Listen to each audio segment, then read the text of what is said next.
ಮಾಡ್ಕೊಂಡ್ ಬಾ ಹೋಗಿ ಹೊರಗಡೆಯಿಂದ ಅಡ್ಗೆ ನೀನ್ ಮಾಡ್ಬೇಡ, ನಿನ್ ಕೈಗಳ್ದು ಚೂರು ಟೇಸ್ಟ್ ಆಗಿಲ್ಲ, ಡಪ್ಪ ಟೇಸ್ಟ್ ತಿಂದು ತಿಂದು ತಿಂದು ಬೋರ್ ಹೊಡಿರುತ್ತೆ. ಹೆಂಗೇನೆ ಗೊಜ್ಜಾರನ ಚೂಸಿದ್ರೆ ಓಡೋಗ್ಬಿಡ್ತಿದ್ವಿ. ಅಂದ್ರೆ ಮೆಂಟ್ಲೊಂದು ಆಗಿಲ್ಲ ನೋಡಿ, ನಿಜವಾಗ್ಲು 10:30 ಎದ್ದಾಡ್ತಾ ಇದ್ದು. ಅಷ್ಟು ನಾನು ಒಂದು ಲೋಟನ ಕಡ್ಡಿನ ಹಿಂಗ್ ಇಟ್ಟು ಬರೋದಿಲ್ಲ. ನಾನು ಲಿಫ್ಟಿಕ್ ಹಾಕೊಂಡಿದೀನಿ, ಹಾಗೆ ಐಬ್ರೋ ಮಾಡ್ಕೊಂಡಿದೀನಿ, ಕಣ್ಣಿಗೆ ಕಾಜಲ್ ಹಚ್ಕೊಂಡಿದೀನಿ, ಹಣೆಗೆ ಬಟ್ಟೆ ಇಟ್ಟಿದೀನಿ, ಗ್ಯಾಸ್ ಸ್ಟವ್ ಒರೆಸಿರ್ತೀನಿ, ಅದ್ರ ಮೇಲೆ ಪಾತ್ರೆಗಳು ಇದ್ರೆ ಅದೆಲ್ಲ ಸೈಡಿಗೆ ಸಿಂಕ್ ಮೇಲೆ ಇಟ್ಟು ಆ ಕೌಂಟರ್ ಟಾಪ್ ಎಲ್ಲ ನೀಟಾಗಿ. ನೀನು ನಿನ್ನ ಅಡ್ಗೆ ಮನೆ ದೊಡ್ಡ ನಮಸ್ಕಾರ ಅಂತ ಹೇಳ್ತಾ ಇದ್ದಾಳೆ ನೋಡಿ. ನಿಮ್ಗೆ ನಾನು ಪ್ರೂಫ್ ತೋರಿಸ್ತೀನಿ ಫ್ರೆಂಡ್ಸ್. ಸುಖವಾಗಿ ಅಂದ್ರೆ ತುಂಬಾನೇ ಸುಖ, ಕಷ್ಟ ಅನ್ನೋದೇ ತೋರಿಸ್ಕೊಡ್ಲಿಲ್ಲ ನನಗೆ. ಅದಕ್ಕೆ ಲೈಫಲ್ಲಿ ಸ್ವಲ್ಪ ಕಷ್ಟ ಅನ್ನೋದು ಜಾಸ್ತಿ.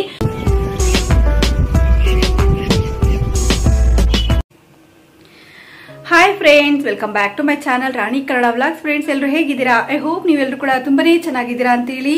ಫ್ರೆಂಡ್ಸ್, ಇವಾಗ ಸಂಜೆ ಟೈಮ್ ಬಂದು ಸಂಜೆ ಆಗೋಗ್ಬಿಟ್ಟಿದೆ ತುಂಬಾನೇ. ಇವಾಗ ನಾನು ವ್ಲಾಗ್ನ ಇದು ಇಂಟ್ರೊಡಕ್ಷನ್ ಕೊಡ್ತಾ ಇರೋಂಥದ್ದು. Welcome back to once again Rani Kannada vlogs.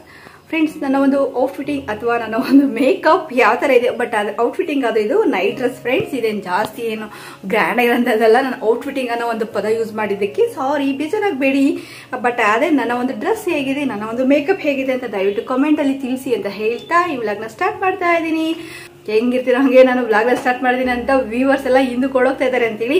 ನಾನು ಇವಾಗ ಲಿಫ್ಟಿಕ್ ಹಾಕೊಂಡಿದೀನಿ, ಹಾಗೆ ಐಬ್ರೋ ಮಾಡ್ಕೊಂಡಿದೀನಿ, ಕಣ್ಣಿಗೆ ಕಾಜಲ್ ಹಚ್ಕೊಂಡಿದೀನಿ, ಹಣೆಗೆ ಬಟ್ಟೆ ಇಟ್ಟಿದ್ದೀನಿ, ಇಷ್ಟೆಲ್ಲನೂ ಮಾಡಿದೀನಿ ನೋಡಿ ಫ್ರೆಂಡ್ಸ್. ಎಲ್ಲ ಮಾಡೋದು ನಿಮ್ಗೋಸ್ಕರ. ಓಕೆನಾ? Welcome back to once again. ಇವಾಗ ನಾನು ಅಡುಗೆ ಮಾಡಬೇಕು. ಏನು ಅಂದರೆ ಮೂಲಂಗಿ ಸಾಂಬಾರು ಇದೆ. ಮೂಲಂಗಿ ಸಾಂಬಾರು 2 1/4 kg ಎರಡು ಬಂದಿತ್ತು. ಅದು 10 ರೂಪಾಯಿಗೆ. ಪರವಾಗಿಲ್ಲ ಫ್ರೆಂಡ್ಸ್. ನೆನ್ನೆ ದಿನ ಯಾರೋ ಈ ಮನೆಯಲ್ಲಿ ಕೆಳಗಡೆ ಒಬ್ರು ಬಾಡಿಗೆಗೆ ಬಂದಿದ್ದಾರೆ, ಒಬ್ರು ಖಾಲಿ ಆಗೋದ್ರು. ಅವರು ಹೋದಾದ 2 ತಿಂಗಳಿಗೆ ಅವ್ರು ಬಂದಿದ್ದಾರೆ, ಇನ್ನೊಬ್ರು ಬಂದಿದ್ದಾರೆ. ಅವ್ರು ಹೇಳಿದ್ರು ಮಾರ್ಕೆಟಿಗೆ ಹೋಗಿದ್ರಂತೆ 80 ರೂಪಾಯಿ ಮೂಲಂಗಿ ಕೆಜಿಗೆ. ಯಪ್ಪ ಭಗವಂತ. ನಾನು ಸುಮಾರು 10 ಗಂಟೆ ಆಗ್ತಾ ಇತ್ತು, 10 ಗಂಟೆ ಒಂದು 5 ನಿಮಿಷ ಕಮ್ಮಿ ಇತ್ತೇನೋ ಅಷ್ಟೇನೆ. ನಾನು ಏನಕ್ಕೂ ಹೊರಗಡೆ ಹೋಗಿದ್ದೆ, ಆಂದ್ರೆ ಹಂಗೆ ಬರ್ತಾ ಸ್ವಲ್ಪ ಸಾಂಬಾರಿಗೆ ಏನಾದ್ರು ತಗೊಂಬರೋಣ ಅಂತ ಹೇಳ್ಬಿಟ್ಟು ಮೂಲಂಗಿ ಹೆಂಗೆ ಅಂತ ಕೇಳಿದಕ್ಕೆ ಅಯ್ಯಮ್ಮ 1/4 kg 10 ರೂಪಾಯಿ ಅಂತ ಹೇಳಿ ಕೊಟ್ರು. ತಗೊಂಬಂದ್ರೆ 2 ಸಿಕ್ಕು, ಸಾಕು ಬೇಜಾನಾಗುತ್ತೆ ಅಂತ ಮಾಡಿದೆ. ಬಟ್ ಆದ್ರೆ ಆ ಸಾಂಬಾರ್ ಸವಿತಾನೆ ಇಲ್ಲ. ಬಟ್ ಆದ್ರೆ ನಿಜ ತುಂಬಾನೇ ಕಮ್ಮಿ ಅನಿಸ್ತು. ಅಯ್ಯಮ್ಮ ನೋಡಿ, ಅಯ್ಯಮ್ಮ ಹೇಳಿದ್ ಕೇಳಿದ್ರೆ, ಇವಾಗ ಬಂದಿದಾರಲ್ಲ ಹೊಸದಾಗಿ ಬಾಡಿಗೆಯವರು, ಅವ್ರು ಹೇಳಿದ್ ಕೇಳಿದ್ರೆ 80 ರೂಪಾಯಿನ ಕೆಜಿ. ಯಪ್ಪ ಭಗವಂತ ಅನಿಸ್ತು. ಬಟ್ ಆದ್ರೆ ನಾನ್ ತರುವಾಗ ಮೋಸ್ಟ್ಲಿ ಅದು ಹೋಲ್ಸೇಲ್ ಮಾರ್ಕೆಟ್ ಅಲ್ಲಿ ಆಂಧವೇ ಹಂಗೆ ಬರ್ಬೇಕಾದ್ರೆ ನಾನು ಕೇಳಿದಂಥದ್ದು ತಂದಿದ್ದಂಥದ್ದು. ಹಂಗಾಗಿ ನನಗೆ ಚೀಪಾಗಿ ಕೊಟ್ಟಿರ್ಬೋದು, ಬಟ್ ಕಮ್ಮಿ ರೇಟಲ್ಲಿ ಸಿಕ್ಕಿರ್ಬೋದು. ಬಟ್ ಅದು ಅಯ್ಯಮ್ಮ ಎಲ್ಲೋಗಿತ್ತು ಅನ್ನೋ ಗೊತ್ತಿಲ್ಲ. ಹಂಗಾಗಿ 80 ರೂಪಾಯಿ ಕೆಜಿ ಅಂತಂದ್ರೆ ನಾನಂತ ತರಕಾರಿ ತಿನ್ನೋದೇ ಬಿಟ್ಬಿಡ್ತೀನೇನೋ ಆ ತರ ಆಗೋಗ್ಬಿಟ್ಟಿದೆ. ಬಟ್ ಆದ್ರೆ ಆದಾಯನೂ ಹಂಗೆ ಇರ್ಬೇಕಲ್ವಾ ಫ್ರೆಂಡ್ಸ್. ಆದಾಯನೂ ಹಂಗೆ ಇರಬೇಕು, ವರಮಾನನೂ ಹಂಗೆ ಇರಬೇಕು, ಖರ್ಚುನೂ ಹಂಗೆ ಇರಬೇಕು. ಬರೀ ಖರ್ಚು ಅಂದ್ರೆ ಜಾಸ್ತಿ ಇರುತ್ತೆ ಅಂತಂದ್ರೆ ಕಷ್ಟ ಆಗುತ್ತೆ ಸಂಸಾರ ಮಾಡೋದಂಥದ್ದು. ಹಾಗೆ ನನ್ನ ಮಗಳಿಗೆ ಇವಾಗ ಅಡಿಗೆ ಮಾಡ್ಬೇಕು ಫ್ರೆಂಡ್ಸ್. ಸುಮಾರು ಟೈಮ್ ಆಗೋಗ್ಬಿಟ್ಟಿದೆ. ಬೆಳಿಗ್ಗೆ ನನ್ನ ಮಗಳು ಊಟ ಮಾಡಿದಂಥದ್ದು, ಅವಳು ಮಧ್ಯಾಹ್ನ ಊಟ ಮಾಡೋದ್ರೂ ಮಾಡೋದಿಲ್ಲ. ಸುಮ್ಮನೆ ದಪ್ಪ ಏನಕ್ಕೆ ಅಂತ ನಾವು ಮಧ್ಯಾಹ್ನದೊತ್ತು ನಾವು ಊಟ ಮಾಡೋದು ಬಿಟ್ಬಿಟ್ಟಿದೀವಿ. ನಾವು ಮಾಡೋಂಥದ್ದು ಬೆಳಿಗ್ಗೆ ಒಂದ್ಸಲ ತಿಂಡಿ ತಿಂದ್ರೆ ಸಾಯಂಕಾಲಕ್ಕೆ ಒಂದೇ ಸಲ ಅಡಿಗೆ ಊಟ ಅಭ್ಯಾಸ ಮಾಡ್ಕೊಂಡ್ಬಿಟ್ಟಿದೀವಿ. ಮಧ್ಯಾಹ್ನದೊತ್ತಿನ ಜಾಸ್ತಿ ಕಾಫಿ, ಟೀ, ಬಿಸ್ಕೆಟ್, ಸ್ನಾಕ್ಸ್ ಈ ತರದೇ ತಿಂದ್ಬಿಡ್ತೀವಿ. ಹಂಗಾಗಿ ನಮ್ಗೇನು ಮಧ್ಯಾಹ್ನದೊತ್ತು ಊಟ ಮಾಡಿ ಅಭ್ಯಾಸ ಇಲ್ಲ. ಅದ್ರ ಜೊತೆಗೆ ಸ್ನಾಕ್ಸ್ ಎಲ್ಲ ತಿಂದು ಊಟ ಮಾಡಿದ್ರೆ ಸಾಯಂಕಾಲದೊತ್ತಂತೂ ನಾವು ಮಧ್ಯಾಹ್ನದೊತ್ತು ಊಟ ಮಾಡಿದ್ರೆ ಸಾಯಂಕಾಲದೊತ್ತಂತೂ ನಮ್ಗೆ ಊಟನೇ ಸೇರೋದಿಲ್ಲ. ಹಂಗಾಗಿ ಮತ್ತೆ ಮಾಡಿದೆಲ್ಲ ವೇಸ್ಟ್ ಆಗುತ್ತೆ. ಹಂಗಾಗಿ ಒಂದೇ ಸಲ ಬಿಸಿ ಬಿಸಿ ಬಿಸಿ ಬಿಸಿ ಸಾಯಂಕಾಲಕ್ಕೆ ನಾವು ಅಡುಗೆ ಮಾಡುವಂಥದ್ದು, ಅದನ್ನ ಬಿಸಿ ಬಿಸಿ ಬಿಸಿಯಾಗಿ ಸೇವನೆ ಮಾಡುವಂಥದ್ದು ಆರೋಗ್ಯಕ್ಕೂ ಒಳ್ಳೆಕರ. ಹಾಗೆ ಈಗಿನ ಒಂದು ಹೈಬ್ರಿಡ್ ತರಕಾರಿ, ಹೈಬ್ರಿಡ್ ಏನಿದೆ ಎಲ್ಲ ಒಂದು ಕಾಳು ಕಡಿ ಸೊಪ್ಪು ತರಕಾರಿ ಏನೇ ಒಂದು ಬೆಳೆದ್ರು ಅದು ಹೈಬ್ರಿಡ್ ಅಲ್ಲಿ ಆಗಿರುತ್ತೆ. ಅದು ತಿಂದ್ರು ಕೂಡ ನಾವು ಹೈಬ್ರಿಡ್ ಆಗಿ ಜಾಸ್ತಿ ಬೇಗ ವೆಯ್ಟ್ ಗೇನ್ ಆಗೋಂಥದ್ದು, ದಪ್ಪ ಆಗೋಂಥದ್ದು ಇಂಥದ್ದೆಲ್ಲ ಆಗುತ್ತೆ. ಅದಕ್ಕೆ ಇವಾಗ ನಾವೊಂದು ರೂಢಿ ಮಾಡ್ಕೋಬೇಕಾಗಿರೋಂಥದ್ದು, ತುಂಬಾನೇ ಅತ್ಯುತ್ತಮವಾಗಿರೋಂಥದ್ದು ಡಯಟ್ ಅನ್ನೋಂಥದ್ದು ಎಲ್ಲರ ಜೀವನದಲ್ಲೂ ಅಳವಡಿಸ್ಕೊಳ್ಳೇಬೇಕಾಗುತ್ತೆ. ಹಾಗಾಗಿ ಅದು ಕೂಡ ನಾನು ಬೇಕು ಅಂತಾನೆ ಮಾಡದೇ ಇದ್ರು ಅದು ತಾನಾಗೆ ಇನ್ಕ್ಲೂಡ್ ಆಗಿದೆ ನನ್ನ ಒಂದು ಲೈಫಲ್ಲಿ ಅಂತಾನೆ ಹೇಳ್ಬೋದು, ಡಯಟ್ ಅನ್ನೋಂಥದ್ದು. ಯಾಕಂದ್ರೆ ನಾನು ಮಾಡೋ ಅಂತ ಅಡುಗೆ ಎಲ್ಲ ಕೆಲಸ ಮುಗಿಸಿ ಯೂಟ್ಯೂಬ್ನ ನೋಡ್ಕೊಂಡು ಎಲ್ಲ ಕೆಲಸ ಮಾಡ್ಕೊಂಡು ನನ್ನ ಮಗಳು ನೋಡ್ಕೊಂಡು ಮನೆ ನೋಡ್ಕೊಂಡು ಅದು ಇದು ತರದು ಎಲ್ಲ ನೋಡ್ಕೊಂಡು ಮಾಡೋಷ್ಟೊತ್ತಿಗೆ ಸುಮಾರು 1:30 2 ಗಂಟೆ ಆಗಿರುತ್ತೆ. ಅಲ್ಲಿ ಡಯಟ್ಗಿಂತ ಹೆಚ್ಚಾಗಿ ಮೀರೋಗಿರುತ್ತೆ ಟೈಮ್ ಅಂತಾನೆ ಹೇಳ್ಬೋದು. ಹಂಗಾಗಿ ನಾನು ಡಯಟ್ ನಾನೇ ಮಾಡ್ತಾ ಇಲ್ಲ, ತಾನಾಗೆ ತಾನೇ ಅದು ನನ್ನ ಒಂದು ಲೈಫಲ್ಲಿ ಇನ್ಕ್ಲೂಡ್ ಆಗಿದೆ. ಡಯಟ್ ಅನ್ನೋ ಒಂದು ಪದನೇ ಅಲ್ಲ, ಅದು ಅರ್ಥಗರ್ಭಿತವಾಗಿ ಕೂಡ ನಾನು ನಡ್ಕೊಂತ ಇದ್ದೀನಿ ಕೂಡ. ಹಾಗೇನೆ ಇವಾಗ ನಾನು ಬೇಗ ಬೇಗ ಫ್ರೆಂಡ್ಸ್ ಈ ಮೂಲಂಗಿ ಸಾಂಬಾರಿಗೆ ಬಿಸಿ ಬಿಸಿ ಮುದ್ದೆ ಮಾಡಬೇಕು. ನನ್ನ ಮಗಳಿಗೆ ಅನ್ನ ಮಾಡ್ಕೊಡ್ಬೇಕು. ನನಗೆ ಮಾತ್ರ ಮುದ್ದೆ ಮಾಡಿ ಅದಕ್ಕೆ ಸ್ವಲ್ಪ ಗೊಜ್ಜಿಗೆ ಯೂಸ್ಬಿಟ್ಟು ಕಡಲೆ ಬೀಜ ಹೋದ್ರೆ ನನಗೆ ತುಂಬಾ ಇಷ್ಟ ಆಗುತ್ತೆ, ಅದನ್ನ ಮಾಡಬೇಕು ಅಂತ ಹೇಳ್ತಾ ಒಂದ್ second welcome back to my channel friends. ಆದ್ರೆ ನಾನು ಇವಾಗ ಗೊಜ್ಜೆಲ್ಲ ಕ್ಯೂಸಿ ಮುದ್ದೆ ಎಲ್ಲ ಮಾಡೋ ಅಷ್ಟೊತ್ತಿಗೆ ನಾನು ಬೆಳಿಗ್ಗೆಯಿಂದ ಏನೆಲ್ಲ ಮಾಡಿದೆ ಅನ್ನೋದನ್ನ ನಾನು ನಿಮ್ ಜೊತೆ ಶೇರ್ ಮಾಡ್ಕೋಬೇಕಲ್ವಾ. ಇವತ್ತಿನ ಒಂದು ಅಪ್ಡೇಟ್ ಕೊಡ್ಬೇಕು ಅಂತ ಹೇಳ್ತಾ ಅದನ್ನ ನೀವು ನೋಡ್ಕೊಂಡು ಬನ್ನಿ. ಅಷ್ಟೊತ್ತಿಗೆ ನಾನು ಮುದ್ದೆನ ಕೂಡ ರೆಡಿ ಮಾಡಿರ್ತೀನಿ, ನನ್ನ ಮಗಳಿಗೂ ಕೂಡ ಊಟಕ್ಕೆ ಎಬ್ಬಿಸ್ತೀನಿ ಅಂತ ಹೇಳ್ತಾ ಹೋಗಿ ನೋಡ್ಕೊಂಡು ಬನ್ನಿ. ಕೊಡೋದ್ರೆ ಮಾಡ್ಕೊಡ್ಲಿಲ್ವಲ್ಲ ಕೂಕು ಕೂಕು ಏನನ್ನ ಕೆಲಸ ಹೇಳಿದ್ರೆ ನಿದ್ದೆ ಬರುತ್ತೆ ಅಂತ ಕೂಕುಗೆ. ನೋಡಿ ಫ್ರೆಂಡ್ಸ್, ನಿದ್ದೆ ಬಂದು ರಾತ್ರಿ ಹಾಗೆ ಹೊರಬಿಟ್ಟಿದೆ ಕೂಕು. ಈಗ ಕೇಳಿದೆ ಕೆಲಸ ಹೇಳಿದೆ ಏನಾದ್ರು ಕೆಲಸ ಮಾಡ್ತೀರೇನೋ ಅಂದ್ರೆ ನಮ್ಗೆ ನಿದ್ದೆ ಬಂದಿತ್ತು ಅಂತ ಹೇಳಿ. ಕುಕ್ಕನಾಯಿ ಕುಕ್ಕನಾಯಿ ಏನ್ ಊಟ, ಏನ್ ಅಡ್ಗೆ? ಹೋಟೆಲ್ ತಂದ್ಕೊಡ್ಬೇಕು, ಪಲಾವು ತಂದ್ಕೊಡ್ತೀನಿ ಅಂತ. ಏನ ಚಿಕನ್ನ? ಪಲಾವು ಯಾವಾಗ? ಅವತ್ತು ಮೊನ್ನೆ ನಾನು ಹೇಳಿಲ್ಲ ಫ್ರೆಂಡ್ಸ್, ಏನ್ ಸುಳ್ಳು ಹೇಳ್ತಾರೆ ನೋಡಿ ಫ್ರೆಂಡ್ಸ್. ನಾನು ಪಲಾವ್ ತಂದ್ಕೊಡ್ತೀನಿ ಅಂತ ಹೇಳಿಲ್ಲ. ನೆನ್ನೆ ನಮ್ಮ ಮನೇಲಿ ಬಂದಿದ್ದೀನಿ. ಯಾವಾಗ ಹೇಳೋಣ ನಾನು? ಯಾವಾಗ ಹೇಳ್ದೆ ನಾನು? ಅವತ್ತು ಪಲಾವ್ ತಂದ್ಕೊಡು ಅಂತ ನೀನೇ ವಿಡಿಯೋದಲ್ಲಿ ಹೇಳ್ದಲ್ಲ. ಅವತ್ತು ಪಲಾವು ಇಷ್ಟಪಟ್ಟು ತಿಂದು ಇನ್ನೊಂದ್ಸಲ ತಂದ್ಕೊಡು ಅಂತ ಹೇಳ್ತಿದ್ದಾಳೆ. ಆ ಮನೆಗೆ ಏನೋ ಇದು ಅಡ್ಗೆ ಮಾಡ್ಬೇಕು ಅಂತ ಅನ್ಕೊಂಡಿದ್ದೆ. ಇದನ್ ಕೇಳ್ತಾವಳೆ. ಮುಂದೆ ತಂದ್ಕೊಡ್ತೀನಿ ಅಂತ ಹೇಳಿ ಅದೊಂದು ಬ್ಲಾಗಲ್ಲಿ ಹೇಳಿದೆ ನೋಡು. ಯಾವ್ದೋ ಒಂದು ವ್ಲಾಗ್ ಯಾವತ್ತ ಆಯ್ತು, ಮನೆ ತಂದ್ಕೊಟ್ಟಿಲ್ಲ ಫ್ರೆಂಡ್ಸ್. ನಾನು ಶುಕ್ರವಾರ ತಂದ್ಕೊಟ್ಟ ಆದ್ಮೇಲೆ ಅದು ಮಾಡಿದ್ದು. ಅದು ನಂಗೆ ಪದೇ ಪದೇ ನಾಪ್ಸ್ಬೇಕಪ್ಪ. ಬರೀ ಒಂದೊಂದೇ ಕೆಲಸ ಇರುತ್ತಾ ನಂಗೆ. ಅಮ್ಮ ನಂಗೆ ಪಲಾವ್ ತಗೊಂಡ್ ಬಾ, ಹೋಗಿ ಹೊರಗಡೆಯಿಂದ ಅಡ್ಗೆ ನೀನ್ ಮಾಡ್ಬೇಡ, ನಿನ್ ಕೈಗಳ್ದು ಚೂರು ಟೇಸ್ಟ್ ಆಗಿರೋ ಡಪ್ಪ ಟೇಸ್ಟ್ ತಿಂದು ತಿಂದು ತಿಂದು ಬೋರ್ ಹೊಡಿರುತ್ತೆ. ಹಂಗೇನೆ ಬೋರ್ಗಳ ಮೇಲೆ ಮಳೆ ಸುರಿದಂಗಿರುತ್ತೆ ಅಂತ ಹೇಳ್ಬೇಕು ನೀನು. ನೀನ್ ಹೇಳ್ತಿದ್ಯಲ್ಲ, ಅದೇ ನಿನ್ನ ಮಾತಿನ ಅರ್ಥ ನಾನು ಬಿಡಿಸಿ ಬಿಡಿಸಿ ಬಿಡಿಸಿ ಬಿಡಿಸಿ ಹೇಳ್ದೆ. ಅದನ್ನ ನೀನ್ ಇನ್ನೊಂದ್ಸಲ ನಂಗೆ ಹೇಳ್ಬೇಕು ಬಾಯ್ ಬಿಟ್ಟು. ಸುಮ್ಮನೆ ತಂದ್ಕೊಡೋನ್ ಸುಮ್ಮನಾಗ್ಬಿಟ್ರೆ ಯಾವಾಗ್ಲೂ ಅಮ್ಮ ನಾನು ಕನಸಾಗ ಹೇಳ್ಕೊಂತಾಳೆ ಫ್ರೆಂಡ್ಸ್. ಇವಳು ಕನಸಾಗ ಹೇಳ್ಕೊಂತಲ್ಲ ಅಮ್ಮ ನಂಗೆ ಪೋಲ್ ಹೋಗ್ಬೇಕು ಅಂತ ನಂಗೆ ಕೇಳಿಸಿರಲ್ಲ. ಇವಳು ಬಂದು ನೀಟಾಗಿ ನನ್ನ ಮುಂದೆ ಹೇಳಿದ್ರೆ ನಾನು ಏನಂತಂದ್ರೆ ಇವಳು ಒಂದು ಪಲಾವ್ರ ತಂದು ಕೊಡ್ತೀನಿ. ನಂಗೂ ಇಷ್ಟ. ಹೋಟ್ಲಲ್ಲಿ ಬೋಂಡ ಸಕ್ಕತ್ತ ಮಾಡ್ತಾರೆ ಫ್ರೆಂಡ್ಸ್. ನಮಗೂ ಕೂಡ ಅಡ್ಗೆ ಮಾಡಿ ಮಾಡಿ ಮಾಡಿ ಬೋರು. ಯಾರಾದ್ರೂ ಮಾಡ್ತಾನೆ ಇದ್ರೆ ಸುಮ್ಮನೆ ಕುತ್ಕೊಂಡು ಉಣ್ತಾನೇ ಇರೋಣ ಅನ್ಸುತ್ತೆ. ಯಾರಾದ್ರೂ ಸುಮ್ಮನೆ ಬೆಳಿಗ್ಗೆ ಸಾಯಂಕಾಲ ಬಿಸಿ ಬಿಸಿ ಅಡ್ಗೆ ಮಾಡ್ತಾ ಇದ್ರೆ ನಾನು ಸುಮ್ಮನೆ ಊಟ ಮಾಡ್ತಾನೆ ಇರೋಣ ಅಂತ ಅನ್ಸುತ್ತೆ. ಏನ್ ಮಾಡ್ಲಿ, ನಾನು ಅಡ್ಗೆ ಇವಳು ಮಾಡ್ತಾಳೆ ಫ್ರೆಂಡ್ಸ್. ಇವಳು ಕೂಡ ಅಡ್ಗೆ ಮಾಡ್ತಾಳೆ. ಯಾಕೆ ಇವಳಿಗೆ ಟಾರ್ಚರ್ ಕೊಡೋದು ಅಥವಾ ಯಾಕೆ ಇವಳಿಗೆ ಹಿಂಸೆ ಕೊಡೋದು ಅಂತ ನಾನು ಮುಂದ್ ಬಿಡೋದು ಅಷ್ಟೇನೆ. ಆಮೇಲೆ ಇವಳು ಮಾಡ್ತಾ ಮಾಡ್ತಾ ಕುತ್ಕೊಂಡು ಅಳ್ತಾ ಇರ್ತಾಳೆ. ಯಾವ್ದು ಕಳ್ತಾಳೆ ಅಂತ ಗೊತ್ತಾಗಲ್ಲ. ಆಮೇಲೆ ನನ್ನ ಕೆಲಸ ಹೇಳಿದ್ನಲ್ಲ ಅದಕ್ಕೆ ಹೇಳ್ತಾಳೋ ಇನ್ಯಾವ್ದು ಕಳ್ತಾಳೋ ಅಂತ ನಾನು ಬೇಜಾರ ಮಾಡ್ಕೊಂಡು ಸುಮ್ಮನೆ ಆಗ್ಬಿಡ್ತೀನಿ. ಯಾಕೆ ಅವಳಿಗೆ ಅಯ್ಯೋ ಅನ್ಸೋದು. ಅವಳಿಗೆ ಇಷ್ಟ ಬಂದ್ರೆ ಮಾಡಿ. ಈಗ ಹೇಳಿ ಈಗ ಒಂದ್ ಲೋಟ ಕಾಫಿ ಮಾಡ್ಕೊಡೋದೆ ಫ್ರೆಂಡ್ಸ್. ಬೆಳಿಗ್ಗೆಯಿಂದ ನಾಯಿ ಎಲ್ದಂಗೆ ಅರ್ದಿದ್ದೀನಿ. ಹೊರಗಡೆ ಹೋಗೋದು ಬರೋದು, ಇವಳು ಕರ್ಕೊಂಡು ಹೋಗಿದ್ದೆ, ಇವಳು ಕರ್ಕೊಂಡು ಹೋಗೋದು ಹಿಂಗೆ ಆಗಿದೆ. ಒಂದ್ 5-6 ಸಲ ಓಡಾಡಿದ್ದಾತೆ ಯಾವುದೋ ಒಂದು ಕೆಲ್ಸದ ಮೇಲೆ. ಸಾಕಾಗಿದೆ. ನೀವೇ ನಾವು ನೋಡ್ಬೋದು ನಾನು ಎಷ್ಟು ಟ್ಯಾನ್ ಆಗಿದ್ದೀನಿ ಅಂತೇಳಿ. ನಂಗೆ ಎಷ್ಟು ಟಯರ್ಡ್ ಆಗಿದ್ದೀನಿ, ಎಷ್ಟು ಸುಸ್ತಾಗಿದ್ದೀನಿ. ನನ್ನಿಂದ ಸಂಜೆ 7 ಗಂಟೆ ಆದ್ರೆ ಇವತ್ತು ಸ್ನಾನ ಆಗಿಲ್ಲ. ಇವಾಗ ತಾನೇ ಬಿಸಿನೀರಿಗೆ ಇಟ್ಟಿದ್ದೀನಿ. ಬೇಕಾದ್ರೆ ನಿಮ್ಗೆ ನಾನು ಪ್ರೂಫ್ ಸಮೇತ ತೋರಿಸ್ತೀನಿ ಫ್ರೆಂಡ್ಸ್. ನೋಡಿ ಫ್ರೆಂಡ್ಸ್, ಬಿಸಿನೀರು ಇಟ್ಟಿದ್ದೀನಿ ಸ್ನಾನಕ್ಕೆ. ಇವತ್ತು ಬಿಸಿನೀರೂ ಬರ್ತಾ ಇಲ್ಲ. ಬಿಸಿಲಿದ ಕಾರಣ ಬಿಸಿನೀರು ಬರ್ತಾ ಇಲ್ಲ. ಇಲ್ಲಿ ನಾವು ಡೋರ್ ಹಾಕಿಲ್ಲ. ಅತಿಥಿಗಳು ಬರ್ಲಿ ಅಂತ ನಮ್ಮ ಆಶಾ ಸ್ವಾಗತ ಮಾಡ್ತಾ ಇದ್ದಾಳೆ. ಸಾಯಂಕಾಲ ಟೈಮ್ ಅತಿಥಿಗಳು ಬರ್ತಾವೆ ಉಯ್ ಅನ್ನೋ ತರ. ಅವು ಬರ್ಲಿ ಅಂತ ಸ್ವಾಗತ ಕೋರ್ತಾ ಇದ್ದಾಳೆ ನಮ್ಮ ಆಶಾ. ಹಾಗಾಗಿ ಒಂದು ಲೋಟ ಕಾಫಿ ಮಾಡ್ಕೊಡು ಅಥವಾ ಟೀ ಮಾಡ್ಕೊಡು ಅಂದ್ರೆ. ಕಾಫಿ ಮಾಡಿದೆ ಸಾಯಂಕಾಲ. ಟೀ ಮಾಡ್ಕೊಡು ಅಂದ್ರೆ ನೀನೆಲ್ಲ ಅಡ್ಗೆ ಮನೆ ಮೆಸ್ಸಿ ಮಾಡ್ಕೊಂಡಿದ್ಯಾ, ನಾನು ಅಲ್ಲಿ ಕಾಲಿಡೋದಿಲ್ಲ, ನೀನು ನಿನ್ನ ಅಡ್ಗೆ ಮನೆ ದೊಡ್ಡ ನಮಸ್ಕಾರ ಅಂತ ಹೇಳ್ತಾ ಇದ್ದಾಳೆ. ನೋಡಿ ಫ್ರೆಂಡ್ಸ್, ಅಂದ್ರೆ ಎಲ್ಲ ಐಟಮ್ ಒಂದ್ ಹುಡುಕ್ಬೇಕಂದ್ರೆ 1000 ರೂಪಾಯಿ ಹುಡುಕ್ಬೇಕು. ಅದು ಎಲ್ಲ ಎಲ್ಲಿ ಇಲ್ಲ. ಸಕ್ಕರೆ ಇಡತ್ತಾಗೆ ಸಕ್ಕರೆ ಐತೆ, ಉಪ್ಪಿರತ್ತಾಗ ಉಪ್ಪು ಐತೆ. ಉಪ್ಪಿನ ಕೆಳಗಡೆ ನಾನು ಟೀ ಪುಡಿ ಇಟ್ಟಿದ್ದೀನಿ. ಆಮೇಲೆ ಪಾತ್ರೆಗಳು ಎಲ್ಲಿದಾವೆ ಅಲ್ಲಿದ್ದಾವೆ. ಅದು ಸ್ವಲ್ಪ ಸಿಂಕ್ ಐತೆ, ಅದ್ರಲ್ಲಿ ಸ್ವಲ್ಪ ಕಾಫಿ ಪಾತ್ರೆನು ಲೋಟನು ತೊಳೆದ್ಬಿಟ್ಟು ಹಾಲು ಹಾಕ್ಬಿಟ್ಟು ಹಾಲು ತಂದಿದ್ದೀನಿ. ಇನ್ನೇನು ಸ್ಟವ್ ಹಚ್ಚೋದು ಏನ್ ಗರಿ ತಂದು ಒಲೆ ಹಚ್ಚಂಗಿಲ್ಲ ಏನಿಲ್ಲ. ಹಿಂದಿನ ಕಾಲದಂಗ ಆಗಿದೆ. ನನ್ನ ಕೆಳಗೂ ಕೂಡ ಆಗ್ತಿರಲ್ಲ. ನಾನು ಇವಳ ಕೆಳಗೆ ಹೇಳ್ತಿದ್ನ. ಸಿಂಕು ತುಂಬೈತೆ. ಗ್ಯಾಸ್ ಸ್ಟವ್ ಮೇಲೆ ಎಲ್ಲಾ ಪಾತ್ರೆಗಳವೆ. ಇದು ಕೌಂಟರ್ ಟಾಪ್ ಮೇಲೂ ಕೂಡ ಪಾತ್ರೆಗಳವೆ. ಒಂದು ಬೆರಳು ಇಕ್ಕಂಗ್ ಜಾಗಿಲ್ಲ. ನೋಡೋಣ ಇವಾಗ ಹೋಗಿ ನೋಡೋಣ. ನಾನ್ ಕ್ಲೀನ್ ಮಾಡಿ ಬಂದೆ. ಈಗ ಎಲ್ಲ ಸುಳ್ಳು ಫ್ರೆಂಡ್ಸ್, ಎಲ್ಲ ಸುಳ್ಳು. ನಾನು ಹೇಳಿಲ್ಲ. ಇವಾಗಿನ ಜಸ್ಟ್ ನೋವು ಹೇಳಿದೀನಿ.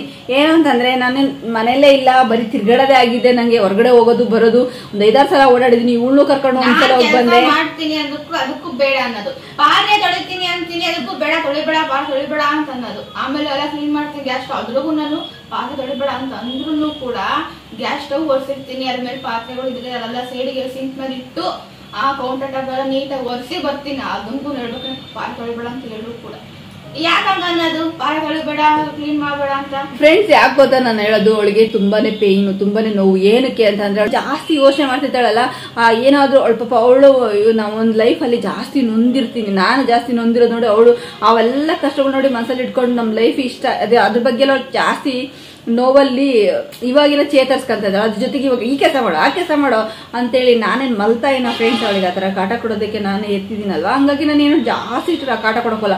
ನಂಗೆ ಏನಾದ್ರು ಹುಷಾರಿಲ್ಲದೆ ಇದ್ರೆ ನಂಗೆ ತುಂಬ ಕಷ್ಟ ಅನ್ಸಿದ್ರೆ ಮಾತ್ರ ನಾನು ಅವಳಿಗೆ ಈ ಬದುಕು ಮಾಡಮ್ಮ ಆ ಬದುಕು ಮಾಡಮ್ಮ ಅಂದು ಅಲ್ಗೂ ಬಿಡಮ್ಮ ನಾನು ಹುಷಾರಾದಾಗ ಮಾಡ್ಕೊತೀನಿ ಅಂತ ಬಿಟ್ಟಿರ್ತೀನಿ. ಯಾಕಂದ್ರೆ ನಮ್ಮಮ್ಮ ನನ್ನನ್ನು ಹಂಗೆ ಸಾಕಿದ್ದು, ನಮ್ಮ ಅಪ್ಪ ಅಮ್ಮ ನನ್ನನ್ನು ಹಂಗೆ ಸಾಕಿದ್ದು, ನಾನು ಕೂಡ ಇವಳನ್ನ ಅದೇ ಥರನೇ ನೋಡ್ಕೊತೀನಿ. ನಮ್ಮ ಅಪ್ಪ ಅಮ್ಮ ನಂಗೆ ಯಾವತ್ತೂ ಟಾರ್ಚರೇ ಕೊಟ್ಟಿಲ್ಲ. ನಾನು ಸುಖವಾಗಿ ಅಂದರೆ ತುಂಬಾನೇ ಸುಖ, ಕಷ್ಟ ಅನ್ನೋದೇ ತೋರಿಸ್ಕೊಡ್ಲಿಲ್ಲ ನನಗೆ. ಅದಕ್ಕೆ ಲೈಫಲ್ಲಿ ಸ್ವಲ್ಪ ಕಷ್ಟ ಅನ್ನೋದು ಜಾಸ್ತಿ. ಕಷ್ಟ ಅಂದ್ರೆ ಏನಂತ ಗೊತ್ತಿಲ್ಲ ನನಗೆ ಇವತ್ತಿಗೂ ಕೂಡ. ಒಂದು ದಿನ ಅಂದ್ರೆ ಒಂದು ಹಂಪು ದಾಟ್ತೀನಿ ಲೈಫಲ್ಲಿ ಅಂತಂದ್ರೆ ಅದಕ್ಕೊಂದು ಕಷ್ಟಪಟ್ಟೆ ನಾನು ಅದನ್ನ ಸಾಲ್ವ್ ಮಾಡ್ಕೊಂಡಿರ್ತೀನಿ. ಅಂತ ಒಂದು ಸುಖದ ಸುಪ್ಪತ್ತಿಗೆಯಲ್ಲೇ ನಾನು ಬೆಳೆಸಿದ್ರು. ಹಂಗಾಗಿ ನನಗೆ ಈ ಲೈಫ್ ಅನ್ನೋದು ತುಂಬಾ ಕಷ್ಟ. ಅದಕ್ಕೆ ನನ್ನನ್ನು ಹೆಂಗ್ ಸಾಕಿದ್ರು ನೋಡಿ ಅದೇ ರೀತಿನೇ ನನಗೂ ಬರೋದು. ಜಾಸ್ತಿ ನನಗೆ ಟಾರ್ಚರ್ ಯಾರು ಕೊಡ್ಲಿಲ್ಲ. ನಾನು ಹೇಳ್ಬೇಕು ಅಂದ್ರೆ ನಾನು ಮದುವೆ ವಸ್ತ್ರಲ್ಲೂ ಕೂಡ ನಾನು ಫಸ್ಟ್ ಹುಡುಗಿ ಪ್ರೆಗ್ನೆಂಟ್ ಇದ್ದಾಗ, ನನ್ನ ಮಗಳು ಫಸ್ಟ್ನೇ ಮಗಳು ನನಗೆ ಪ್ರೆಗ್ನೆಂಟ್ ಇದ್ದಾಗ ನಾನು ಡೈಲಿ 10:10ವರೆಗೆ ಎದ್ದೇಳ್ತಾ ಇದ್ದೆ. ನಾನು 10:10ವರೆಗೆ ಎದ್ದೇಳ್ತಾ ಇದ್ದೆ, ಅಷ್ಟು ಸುಖವಾಗಿದ್ದಂತಳು. ಅಂದ್ರೆ ನಾನು ಅದಕ್ಕೂ ಮದುವೆ ಆಗಿಂತ ಮುಂಚೆ ನಾನು ಸ್ಕೂಲ್ಗೆ ಹೋಗ್ತಾ ಇದ್ದಂಥದ್ದು. ಅದಾದ್ಮೇಲೆ ನಾನೇನಂತಂದ್ರೆ ಮನೇಲಿ ಇದ್ನಲ್ಲ ಪ್ರೆಗ್ನೆಂಟ್ ಆದಾಗ, ನಾನು ಮದುವೆ ಪ್ರೆಗ್ನೆಂಟ್ ಆದ್ಮೇಲೆ ಮನೇಲಿ ಇದ್ದಾಗ 10:10ವರೆಗೂ ನಮ್ಮಮ್ಮ ಎಬ್ಬಿಸ್ತಾ ಇರಲಿಲ್ಲ. ನೀವು ನಿಜವಾಗ್ಲೂ ಐ ಸ್ವೇರ್ ಹೇಳೋದು, ನೀವು ಸುಳ್ಳು ಹೇಳ್ರು ಕೇಳ್ತೀರಾ ಬದ ಹೇಳ್ರು ಕೇಳ್ತೀರಾ, ಬಟ್ ಆದ್ರೆ ನಾನು ಸತ್ಯನೇ ಹೇಳ್ತಾ ಇರೋದು. ಯಾಕಂದ್ರೆ ನಾನು ಪ್ರೂಫ್ ಸಮೇತನೂ ತೋರಿಸ್ತಾ ಇರ್ತೀನಿ. ನೀವು ಅಬ್ಸರ್ವ್ ಮಾಡ್ಬೋದು. ಇವಾಗ ನೀರ್ ಕಾಸ್ತಾ ಇದೀನಿ ಅಂದ್ರೂ ಕೂಡ ನಾನು ಪ್ರೂಫ್ ಸಮೇತ ತೋರಿಸ್ತೀನಿ. ಒಂದು ಪೂಜೆ ಮಾಡ್ರು ಕೂಡ ಬೆಳಿಗ್ಗೆ ಮಾರ್ನಿಂಗ್ ಅಂದ್ರೂ ಕೂಡ ನಾನು ಪ್ರೂಫ್ ಸಮೇತ ತೋರಿಸ್ತಾ ಇರ್ತೀನಿ. ಹಂಗೆ ಅದನ್ನು ಕೂಡ ನಾನು ಪ್ರೂಫ್ ಸಮೇತ ತೋರ್ಸಕ್ಕಾಗಲ್ಲ, ಯಾಕಂದ್ರೆ ನಮ್ಮ ಅಪ್ಪ ಅಮ್ಮ ಇಲ್ಲ. ಬಟ್ ಅದನ್ನ ನೀವೇ ಅರ್ಥ ಮಾಡ್ಕೋಬಹುದು, ಅರ್ಥ ಆಗೋರಿಗೆ ಅರ್ಥ ಆಗುತ್ತೆ. ಅದನ್ನ ನಾನು ಜಾಸ್ತಿ ಏನು ಅರ್ಥ ಮಾಡ್ಸೋದಕ್ಕೆ ಆಗಲ್ಲ. ಹೆಂಗ್ ಗೊತ್ತಾಗುತ್ತೋ ಒಟ್ಟು. ಬಟ್ ನಾನು ಸುಖವಾಗಿ ಬೆಳೆದಿರೋ ಪ್ರಕಾರ ನನಗೆ ಯಾವ ರೀತಿ ನಾನು ನೋಡ್ಕೊಂಡು ಅದೇ ರೀತಿ ನಾನು ಇವಳನ್ನ ನೋಡ್ಕೊಳ್ಳೋ ಅಂಥದ್ದು. ನಂಗೆ ಜಾಸ್ತಿ ನಮ್ಮ ತವ್ರ ಮನೆಗೆ ನನಗೆ ಕಾಟ ಹಿಂಸೆ ಅಂತ ನಮ್ಮ ಅಪ್ಪ ಅಮ್ಮ ಆಯಿತು ಅಥವಾ ನಮ್ಮ ಅಣ್ಣರೇ ಆಯಿತು ನಂಗೆ ಇವತ್ತು ಕೂಡ ಚೆನ್ನಾಗಿ ನೋಡ್ಕೊಂತಾರೆ. ಇವತ್ತಿಗೂ ಕೂಡ ನಾನು ತವ್ರ ಮನೆಗೆ ಹೋದ್ರೂ ಕೂಡ ನಾನು ಒಂದು ಲೋಟನ ಕಡ್ಡಿನೇ ಹಿಂಗೆ ಇಟ್ಟು ಬರೋದಿಲ್ಲ ನಾನು. ಹಂಗೆ ನಮ್ಮಮ್ಮ ಹೆಂಗ್ ಸಾಕಿದ್ರೆ ಈಗಲೂ ಕೂಡ ನಮ್ಮ ಅಣ್ಣ ನನ್ನ ಹಂಗೆ ನೋಡ್ಕೊಳ್ಳೋದು. ನಮ್ಮ ತರ ನಾನು ಸುಖವಾಗಿ ಬೆಳೆಸಿರೋದ್ರಿಂದ ಇವಳು ಅದೇ ತರ ಬೆಳೆಸ್ತೀನಿ. ಅಂದ್ರೆ ನಂಗೇನು ಇವಳಿಗೆ ಜಾಸ್ತಿ ಹೆವಿ ಕೊಡ್ಬೇಕು ಅಂತ ಅನ್ಸಲ್ಲ. ಮಾಡ್ದಿದ್ರೆ ನಾನು ಮಾಡ್ಲೇಬೇಕು ಅಂತ ಒತ್ತಡ ಹಾಕಲ್ಲ. ಹಂಗ ಆಗ್ತಿದ್ರೆ ನಂಗೆ ಜಾಸ್ತಿ ಸ್ಟ್ರೆಸ್ ಆಗಿದ್ರೆ ಮಾತ್ರ ಹಾಕೋಂಥದ್ದು. ಹಾಗೆ ಈಗ ಜಸ್ಟ್ ಒಂದೇ ಒಂದು ಕಾಫಿ ಮಾಡ್ಕೊಡೋದಕ್ಕೆ ಹೇಳಿದೆ ಇವಳಿಗೆ. ಅದನ್ನ ನನಗಿಂತ ತುಂಬಾ ನೀರು ಜಾಸ್ತಿ. ಹಂಗಾಗ್ಬಿಟ್ಟು ಅವಳು ನಿನ್ನ ಅಡ್ಗೆ ಮನೆ ಸವಾಸ ಬೇಡ ಅಂದ್ಲು. ಈಗ ಹೋಗಿ ಫ್ರಾಂಕ್ ಆಗಿ ತೋರಿಸ್ತೀನಿ ಅಂದ್ರೆ ಅದು ನನ್ನ ಮನೇಲಿ ಬೇರೆ ಇರ್ಲಿಲ್ಲ. ಇವನ್ ಹೇಳ್ಬೇಕು ಅಂದ್ರೆ ನನ್ನ ಮನೇಲಿ ಇರ್ಲಿಲ್ಲ ಅವತ್ತು. ಹಂಗಾಗಿ ಈ ಯೂಟ್ಯೂಬ್ ಸವಾಸ ಯಾವಾಗ ಮಾಡಿದ ಫ್ರೆಂಡ್ಸ್ ಅವತ್ತಿಂದ ನಾನು ಫುಲ್ ಬಿಸಿ. ಅಂದ್ರೆ ಮೆಂಟ್ಲೊಂದು ಆಗಿಲ್ಲ ನೋಡಿ, ನಿಜವಾಗ್ಲು ನಾನು ಮೆಂಟ್ಲೊಂದು ಆಗಿಲ್ಲ. ಯಾಕಂದ್ರೆ ನಾನು ತುಂಬಾ ಸ್ಟ್ರಾಂಗ್. ಅದಕ್ಕೆ ನಾನು ತುಂಬಾ ಸ್ಟ್ರಾಂಗ್ ಅಂದ್ರೆ ಸ್ಟ್ರಾಂಗ್. ನಾನು ಮೆಂಟಲಿ ಸ್ಟ್ರಾಂಗು, ಹಾರ್ಟ್ಲಿ ಸ್ಟ್ರಾಂಗು ಅಂತ ಹೇಳ್ಬೋದು. ಹಂಗಾಗಿ ನಾನು ಮೆಂಟಲ್ ಆಗಿಲ್ಲ. ಇಲ್ಲ ಅಂದ್ರೆ ಡೈಲಿ ವಿಡಿಯೋ ಯಾರು ಹಾಕೋದಕ್ಕೆ, ಅದು 20 ನಿಮಿಷದ ಯಾರು ಹಾಕೋದಕ್ಕೆ ಸಾಧ್ಯ ಇಲ್ಲ. ನ್ಯೂವರ್ಸ್ಗೆಲ್ಲಾನು ಬರೋದಕ್ಕೆ ಅದು ಖಂಡಿತ ಸಾಧ್ಯ ಇಲ್ಲ. ಹಂಗಾಗಿ ಸ್ವಲ್ಪ ಏನಾದ್ರೂ ಹಿಂದುಳ್ಕೊಂಡಿರ್ತೀನಿ, ಸ್ವಲ್ಪ ಟೈರ್ಡ್. ನೋಡಿ ನೀವು ನೋಡ್ಬೋದು ನಾನು ಯಾವ ತರ ಇದ್ದೀನಿ ಅಂತ. ನಾನು ಮೊಸರಾಗ್ಬಿಟ್ಟಿದ್ದು ನಂಗೆ. ಮುಖ ನೋಡಿ ಟ್ಯಾನ್ ಆಗಿದೆ. ಬೆಳಿಗ್ಗೆ ನಾನು ಮುಖ ತೊಳೆದಿದ್ದೀನೇನೋ ಅಷ್ಟೇ. ಮಧ್ಯಾಹ್ನ ಸಾಯಂಕಾಲ ಎಲ್ಲ ಮುಖನೇ ತೊಳೆದಿಲ್ಲ. ಒಂದೇ ಸಲ ಸ್ನಾನಕ್ಕೆ ಹೋಗೋಣ ಅಂತೇಳಿ ನೀರ್ ಕಾಯೋದಕ್ಕೆ ಇಟ್ಟಿದ್ದೀನಿ. ಬರೀ ಅರ್ಥ ಆಯ್ತಾ ಹಲ್ದಡದಾಗಿದೆ.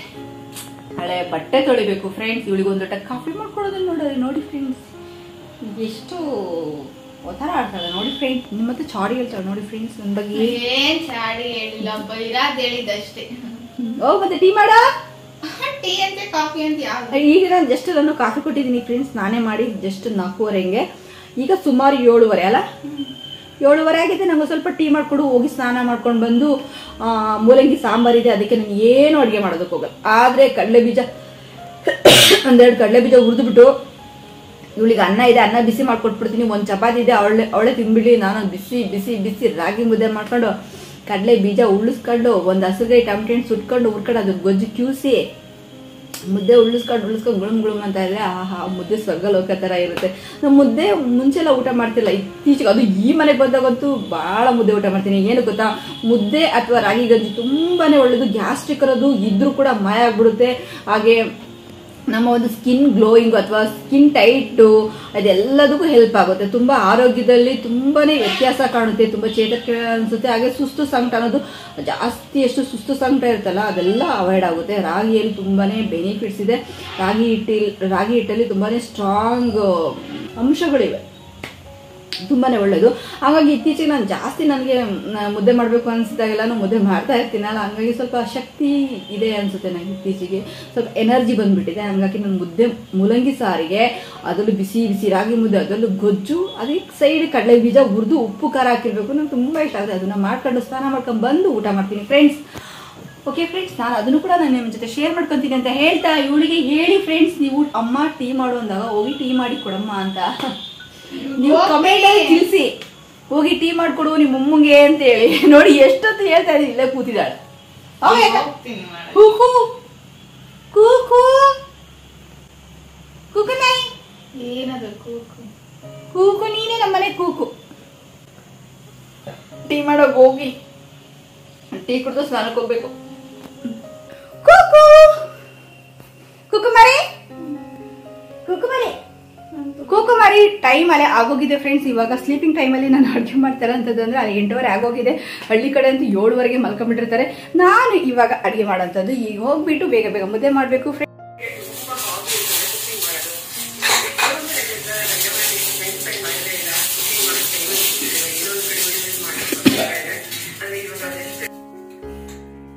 ಫ್ರೆಂಡ್ಸ್, ಇಲ್ಲಿ ನಾನು ಅನ್ನಕ್ಕೆ ಕುಕ್ಕರಲ್ಲಿ ಅಕ್ಕಿ ತೊಳೆದಿಟ್ಟಿದ್ದೀನಿ.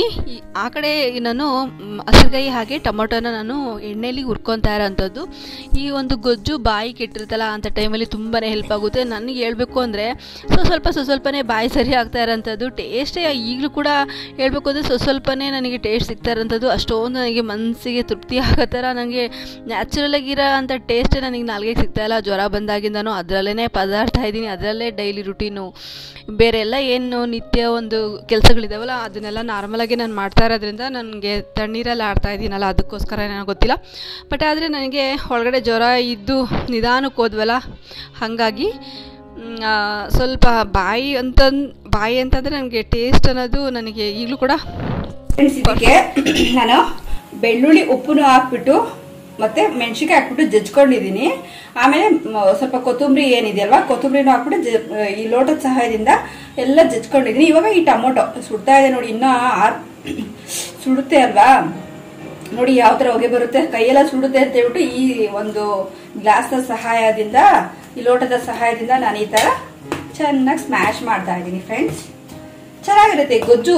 ರಾತ್ರಿ ಸಾರು ಏನಾದ್ರು ಇದ್ರೆ ಇದು ಸಖತ್ತು ಚೆನ್ನಾಗಿ ಹೆಲ್ಪ್ ಮಾಡುತ್ತೆ ರಾತ್ರಿ ಸಾರು ಊಟ ಮಾಡೋದಕ್ಕೆ. ಅಂದ್ರೆ ಈಗ ತಂಗು ಸಾರು ಅಂತ ಹೇಳ್ತಾರಲ್ವಾ, ಈ ಮೂಲಂಗಿ ಸಾರು ಜಾಸ್ತಿ ಆಗ್ಬಿಟ್ಟಿದೆ, ಇಟ್ಬಿಟ್ಟಿದೆ, ಅದನ್ನ ಬಿಸಾಕಕ್ ಹೋಗಲ್ಲ, ಊಟನೂ ಮಾಡಕ್ಕಾಗಲ್ಲ ರಾತ್ರಿ ಸಾರು ಅಂತೇಳಿ. ಇವಾಗ ನೋಡಿ ಇದನ್ನ ಸೈಡಿಗೆ ಹಾಕೊಂಡ್ಬಿಟ್ಟು ಮುದ್ದೆ ಮಾಡಿ ಅದ್ರ ಜೊತೆಗೆ ಮಿಕ್ಸ್ ಮಾಡ್ಕೊಂಡು ಊಟ ಮಾಡಿದ್ರೆ ಚೆನ್ನಾಗಿ ಊಟ ಸೇರುತ್ತೆ ಫ್ರೆಂಡ್ಸ್, ಬಿಸಿ ಬಿಸಿ ಮುದ್ದೆ ಜೊತೆಗೆ. ನೋಡಿ ಇವಾಗ ಗೊಜ್ಜ ಆಯ್ತು.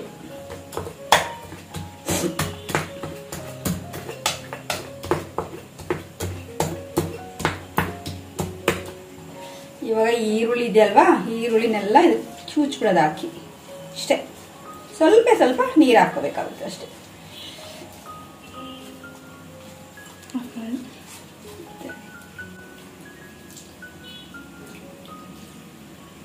ಕೈ ಗೊಜ್ಜು ಅಂತ ಇದ್ರ ಹೆಸರು ಫ್ರೆಂಡ್ಸ್.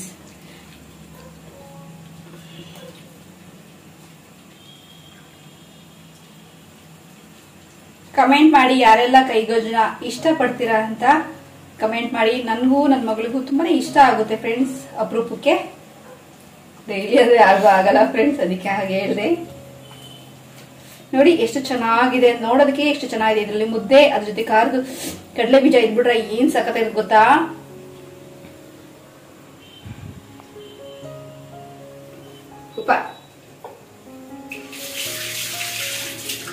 ಆಯ್ತು, ಈಗ ಗೊಜ್ಜಾಯ್ತು. ಈಗ ಮುದ್ದೆ ಮಾಡಿ ಅಷ್ಟು ಕೂಡ ಇಟ್ಕೊಳ್ಳ, ಆಮೇಲೆ ಇಟ್ಕೊಡಂತೆ. ಮುದ್ದೆ ನೀನು ಮಾಡು. ನೀನು ಮುದ್ದೆ ಬೇಡ?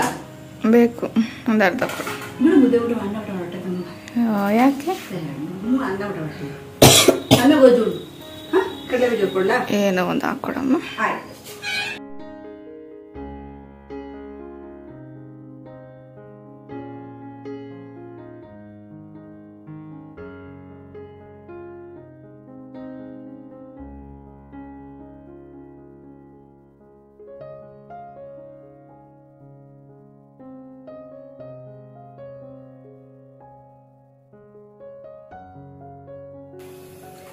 ಆಶಿನ ಒಂದು ಊಟ ಸಾಂಬಾರ್ ಬೇಡ ಅಂತೆ, ಕುಕ್ಕು ಸಾಂಬಾರ್ ಬೇಡ ನಿಂಗೆ? ನೋಡು ಗೊಜ್ಜಲ್ಲಿ ಊಟ ಮಾಡ್ತೀಯಾ? ಫ್ರೆಂಡ್ಸ್ ಬನ್ನಿ, ಬಿಸಿ ಬಿಸಿ ರಾಗಿ ಮುದ್ದೆ ಹಾಗೆ ಮೂಲಂಗಿ ಸಾಂಬಾರ್, ಅದಕ್ಕೆ ಕಾಂಬಿನೇಷನ್ ಆಗಿ ಈ ಒಂದು ಗೊಜ್ಜು ಊಟ ಮಾಡೋಣ ಬನ್ನಿ. ಫ್ರೆಂಡ್ಸ್, ನಾನು ಮೂಲಂಗಿ ಸಾಂಬಾರು ಮಾಡಿದ್ದನ್ನು ಕೂಡ ನಾನು ಹೇಗೆ ಮಾಡಿದೆ, 4 ಥರದ ಒಂದು ಬೇಳೆ ಹಾಕಿ ನಾನು ಸಾಂಬಾರು ಮಾಡಿದಂಥದ್ದನ್ನು ಅದನ್ನು ನಿಮ್ಮ ಜೊತೆ ನಾನು ಶೇರ್ ಮಾಡ್ಕೊಂಡಿಲ್ಲ ಅಲ್ವಾ. ಅದು ಮುಂದಿನ ಒಂದು ವ್ಲಾಗಲ್ಲಿ ನಾನು ಹಾಕ್ತೀನಿ ಫ್ರೆಂಡ್ಸ್. ಮೂಲಂಗಿ ಸಾಂಬಾರು ಮಾಡಿದ್ದನ್ನು ಕ್ಲಿಪ್ಪಿಂಗ್ಸ್ ಹಾಗೆ ಎತ್ತಿಟ್ಕೊಂಡಿದ್ದೀನಿ. ಆದರೆ ಎಲ್ಲಾದರೂ ಒಂದಿಲ್ಲ ಅಂದ್ರೂ ಕೂಡ, ಸಾಸಿವೆ ಇಲ್ಲ ಅಂದರೂ ಕೂಡ ಪರದಾಡಿರ್ತೀನಿ ನಾನು. ಅದಕ್ಕೋಸ್ಕರ ನಾನು ಈ ಸಾಂಬಾರು ಸವಿಲಿ ಅಂತ ಬೆಳಿಗ್ಗೆ ಚಪಾತಿನೂ ಎಲ್ಲ ಮಾಡಿದೆ. ನಾನು ಮಾಡಿದ್ದು ನಿನ್ನೆ ರಾತ್ರಿ ನೈಟು, ಬಟ್ ಬೆಳಿಗ್ಗೆ ಚಪಾತಿ ಮಾಡಿದರೂ ಕೂಡ ಖಾಲಿ ಆಗಿರಲಿಲ್ಲ. ಫ್ರೆಂಡ್ಸ್, ಗೊಜ್ಜು ಮುದ್ದೆ ಅಂತ ಊಟ ಮಾಡಿದ್ದಾಯ್ತು. ನಾನು ನಿಮ್ಮ ಜೊತೆ ಶೇರ್ ಮಾಡ್ಕೊಂಡಿದ್ದೀನಿ ಗೊಜ್ಜು ಮುದ್ದೆ ಹೇಗೆ ಮಾಡೋದು ಅಂತೇಳಿ. ಗೊಜ್ಜು ಮಾಡೋದು ಹೇಗೆ ಅಂತೇಳಿ. ಗೊಜ್ಜು ಏನಂತಂದ್ರೆ ಅದನ್ನ ಕೆಲವ್ರಿಗೆ ಕ್ಯೂಸೋದು, ನನಗೂ ಕೂಡ ಮದುವೆ ಆಗೋಷ್ಟರಲ್ಲಿ ಗೊಜ್ಜು ಎಲ್ಲ ಕ್ಯೂಸೋದಕ್ಕೆಲ್ಲ ಬರ್ತಾ ಇರಲಿಲ್ಲ.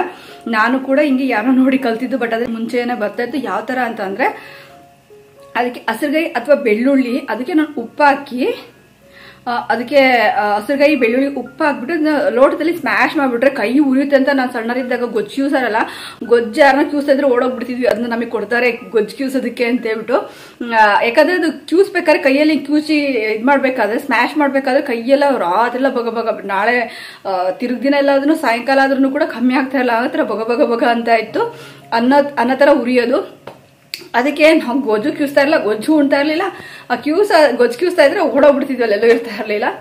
ಇವಾಗ ಒಂದು ಪ್ಲಾನ್ ಮಾಡಿದೆ ನಾನು ಸಂಸಾರ ಜೀವನ ಅಂತ ನಂದು ಯಾವಾಗ ಸ್ಟಾರ್ಟ್ ಆಯ್ತು ನೋಡಿ, ಅವಾಗ ನಾನು ಯಾವತ್ತಾದ್ರೂ ಒಂದಿನ ಗೊಜ್ಜು ಮಾಡೋಣ ಅಂತೇಳಿ ಅನಿವಾರ್ಯ ಇದ್ದಾಗ ಮಾಡಿದಾಗ ಕೈ ಉರಿತ ಏನ್ ಮಾಡೋದು ಅಂತ ಅಂದಾಗ ಲೋಟದಲ್ಲಿ ಸ್ಮ್ಯಾಶ್ ಮಾಡ್ತಿದ್ದೆ. ಕೈಯಲ್ಲಿ ಕ್ಯೂಸ್ ಆದಂತದ್ ಬದಲು ಪ್ರೆಸರ್ ಹಾಕಿ ಲೋಟದಲ್ಲಿ ಸ್ಮ್ಯಾಶ್ ಮಾಡೋದ್ರಿಂದ ಬೆಳ್ಳುಳ್ಳಿ ಚೆನ್ನಾಗಿ ಸ್ಮ್ಯಾಶ್ ಆಗುತ್ತೆ. ಹಾಗೆ ನಾವು ಕೈಯಲ್ಲಿ ಏನ್ ಕ್ಯೂಸ್ತೀವಲ್ವಾ ಅದಕ್ಕಿಂತ ಚೆನ್ನಾಗಿ ಮೆಣಸಿನಕಾಯಿ ಕೂಡ ಸ್ಮ್ಯಾಶ್ ಆಗುತ್ತೆ. ಮತ್ತೆ ಅದಕ್ಕೆ ಉಪ್ಪು ಹಾಕ್ಬಿಟ್ಟು ಕ್ಯೂಸೋದ್ರಿಂದ ಚೆನ್ನಾಗಿ ಅದಕ್ಕೆ ಚೆನ್ನಾಗಿ ಉಪ್ಪು ಹಿಡಿಯುತ್ತೆ, ಹಾಗಾಗಿ ಚೆನ್ನಾಗಾಗುತ್ತೆ. ಲಾಸ್ಟಿಗೆ ನಾನು ಟಮಟೆ ಹಣ್ಣು ಸುಟ್ಟಿರ್ತೀವಲ್ಲ ಅದನ್ನು ಕ್ಯೂಸ್ ಅಂತದ್ದು, ಅದಕ್ಕೆ ಇನ್ನ ಕೊತ್ತಂಬರಿ ಸೊಪ್ಪಾಗಿ ಚೆನ್ನಾಗಿ ಅದನ್ನ ಸ್ಮ್ಯಾಶ್ ಮಾಡಬೇಕು. ಸುಮ್ಮನೆ ಹಂಗೆ ಹಾಕಬಾರ್ದು, ಸ್ಮ್ಯಾಶ್ ಮಾಡಬೇಕು. ಅದ್ರ ವೆರೈಟಿ ಟೇಸ್ಟ್ ಕೊಡುತ್ತೆ. ಮುದ್ದೆ ಜೊತೆಗೆ ಚೆನ್ನಾಗಿರುತ್ತೆ ಕಾಂಬಿನೇಷನ್. ಅದ್ರ ಜೊತೆಗೆ ಎಲ್ಲರೂ ನೆಂಚಿಗೆ ಇರಲೇಬೇಕು. ಬರೀ ಗೊಜ್ಜಿದ್ರೆ ಚೆನ್ನಾಗಿರೋದಿಲ್ಲ, ಅದ್ರ ಜೊತೆಗೆ ಯಾವ್ದಾದ್ರು ಒಂದು ನೆಂಚಿಗೆ ಇರಲೇಬೇಕು, ಇದ್ರೆ ಮತ್ತೆ ಸಖತ್ತಾಗಿರುತ್ತೆ. ಅದೇ ತರ ಇವತ್ತು ಊಟ ಆಯ್ತು. ರಾತ್ರಿ ಸಾಂಬಾರು ಜಾಸ್ತಿ ಆಗ್ಬಿಟ್ಟಿತ್ತು ಫ್ರೆಂಡ್ಸ್. ಈ 4 ಥರದನ್ನ ಬೇಳೆ ಹಾಕಿ ಎಲ್ಲ ಮಾಡಿದ್ದೆ ಅಲ್ವಾ ಮೂಲಂಗಿ ಸಾಂಬಾರು. ಅದು ಜಾಸ್ತಿ ಸಾಂಬಾರು. ಅಲ್ಗೂ ಚಪಾತಿ ಮಾಡಿದೆ, ಸೌದಿಲ್ಲ. ಬೇರೆ ಬೆಳಿಗ್ಗೆ ಸರಿಯಾಗಿ ಊಟ ಮಾಡೋಕ್ಕಾಗಲ್ಲ, ಹೊರಗಡೆ ಎಲ್ಲ ಅರ್ಜೆಂಟ್ ಇತ್ತು ಹೋಗೋಗ್ಬಿಟ್ಟೆ. ಹಂಗಾಗಿ ಸಾಂಬಾರು ಹಂಗೆ ಇದೆ, ಅದನ್ನ ಊಟ ಮಾಡೋಕ್ಕಾಗಲಿಲ್ಲ ಅಂತ ಹೇಳಿದಕ್ಕೆ ಸ್ವಲ್ಪ ಸೈಡಿಗೆ ಗೊಜ್ಜು ಮಾಡ್ಕೊಂಡಿದ್ದಂಥದ್ದು. ಓಕೆ ಫ್ರೆಂಡ್ಸ್, ಇವತ್ತಿನ ಒಂದು ವಿಡಿಯೋ ಇಷ್ಟೇನೆ. ಈ ವಿಡಿಯೋ ನಿಮಗೆ ಹೇಗೆ ಅನಿಸ್ತು ಅನ್ನೋದನ್ನ ದಯವಿಟ್ಟು ಕಮೆಂಟಲ್ಲಿ ತಿಳಿಸೋದನ್ನ ಮಾತ್ರ ಮರಿಬೇಡಿ ಅಂತ ಹೇಳ್ತಾ ಈ ವಿಡಿಯೋನ ಇಲ್ಲಿಗೆ ಎಂಡ್ ಮಾಡ್ತಾ ಇದ್ದೀನಿ. ಈ ವಿಡಿಯೋ ನಿಮಗೆ ಸ್ವಲ್ಪ ಇಷ್ಟ ಆಗಿದೆ ದಯವಿಟ್ಟು ಲೈಕ್ ಮಾಡಿ, ಶೇರ್ ಮಾಡಿ, ಕಮೆಂಟ್ ಮಾಡಿ, ಹಾಗೆ ಸಬ್ಸ್ಕ್ರೈಬ್ ಆಗೋದನ್ನ ದಯವಿಟ್ಟು ಮರಿಬೇಡಿ. ಫ್ರೆಂಡ್ಸ್ ಅಂಡ್ ಫ್ಯಾಮಿಲಿಗೆ ಶೇರ್ ಮಾಡಿ ಅಂತ ಹೇಳ್ತಾ ನಾನು ಮತ್ತೆ ಮುಂದಿನ ಒಂದು ಒಳ್ಳೆ ವ್ಲಾಗಲ್ಲಿ ಸಿಗ್ತೀನಿ ಫ್ರೆಂಡ್ಸ್. ಅಲ್ಲಿವರೆಗೂ take care, bye bye, love you all.